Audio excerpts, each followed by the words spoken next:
A senior U.S. official tells me that over the last 6 months or so, what they have been monitoring is a series of threats from Al-Qaeda in various locations, threats aimed at U.S. targets overseas and indeed U.S. targets here at home.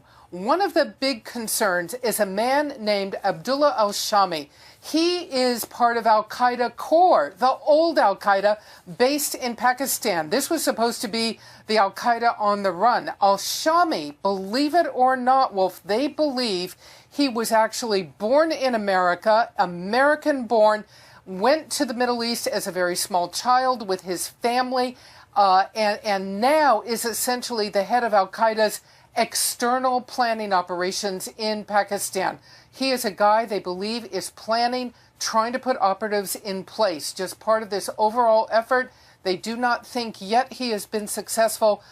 They see no operational cells in the United States, but this is not Al-Qaeda on the run. This is someone they're watching very closely. The New York Times actually quietly mentioned him several months ago. U.S. officials are loath to talk about him, but Al-Shami, that is his code name, is the one to watch. Second stream apparently coming from Syria. What are you learning about that?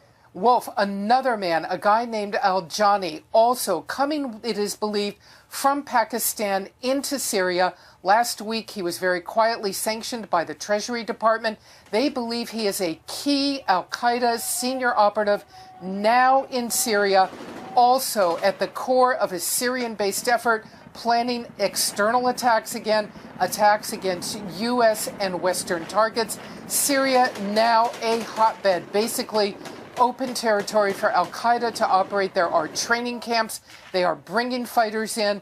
And as we are going to discuss in a short while, they are sending fighters out of Syria, trying to get them into Europe, trying to get them into the United States to attack wherever they can. The third stream coming from Yemen. What are you learning about that? Yemen, Wolf, always a top concern. It is, of course, the headquarters for Al-Qaeda in the Arabian Peninsula.